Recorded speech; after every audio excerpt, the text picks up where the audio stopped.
I'm Connie. Sitting across from my family in a drab conference room, the air thick with tension, I'm reminded of the long, standing battle that led us here. The offer on the table is a supposed olive branch. They'd remove defamatory content about me online, post a public apology, and pay me a settlement of $10,000. But I'm not swayed. Let me rewind. I come from a family in a small town near Seattle.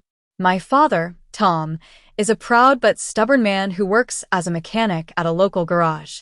My mother, Linda, is a social media obsessed woman who spends most of her days posting about her perfect family on various platforms. My younger sister, Lily, is a 23-year-old aspiring influencer, always looking for the next big break on social media. After graduating from college, I moved to Seattle for a job in marketing. I rented a tiny apartment, worked long hours, and paid my bills on time. I was making a life for myself, independent and self-sufficient.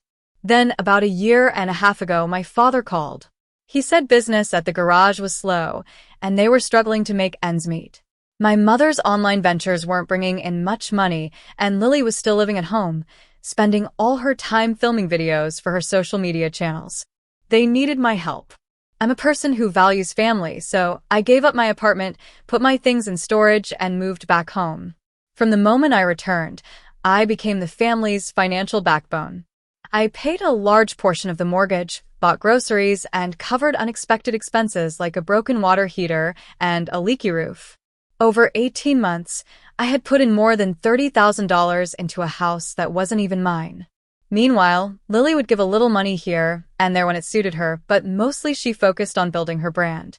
And my parents? To my face, they were grateful. But behind my back, they told their friends and relatives that I had moved back because I couldn't handle city life. My mother loved to call me her returning chick, and my father would joke about how I still needed his guidance. They conveniently left out the fact that I was the one keeping the family afloat. 3 months before the incident, I found a new job opportunity in Seattle and a small studio close to the office. I told my family I was moving out again. I even offered to help them create a budget and showed them how much Lily could contribute if she got a real job. But the conversation turned ugly in an instant. They called me selfish, accused me of abandoning them in their time of need. I moved out anyway. I signed a lease, moved my things into the new studio, and started my new life. But a month later, I discovered that Lily had created a new Instagram account to post a video of my so-called eviction. The video was edited to look like a reality show, with sad music, quick cuts, and captions calling me a freeloader. My mother sat on the couch, complaining about how I had given nothing back, and my father threw my old boxes into the street. Lily narrated calmly about tough love and setting boundaries for grown-up kids who refused to grow up. By the time I saw the video, it had already gone viral, with hundreds of thousands of views. Strangers were leaving mean comments, calling me lazy and entitled. I was devastated, but I didn't lash out. Instead, I decided to fight back legally. I gathered all the evidence: bank statements showing my payments to the family, invoices for home repairs, and the lease agreement for my new studio. I also collected screenshots of my mother's and Lily's social media posts that misrepresented me. I consulted a lawyer recommended by a coworker, and she told me that what they had done was not only cruel, but also potentially defamatory. I took one more step.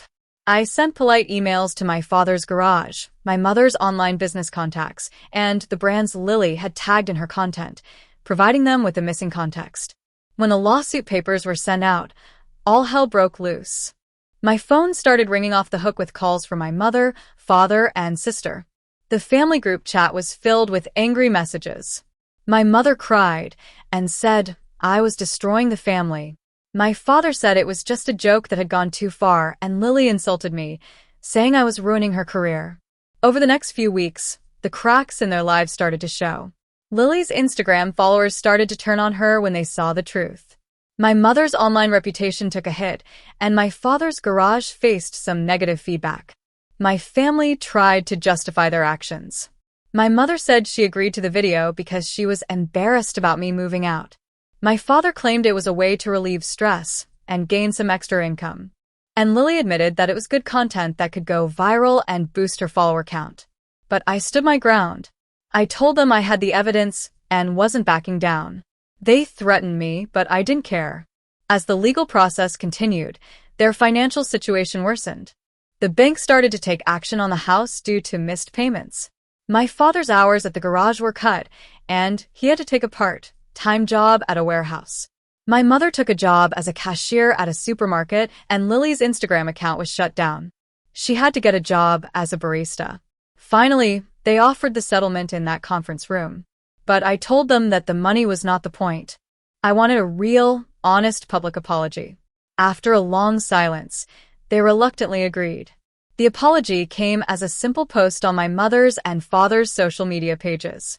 It was short, to the point, and admitted that the video was staged and that I had been supporting the family financially. It wasn't a grand gesture, but it was the truth. Now, things have changed.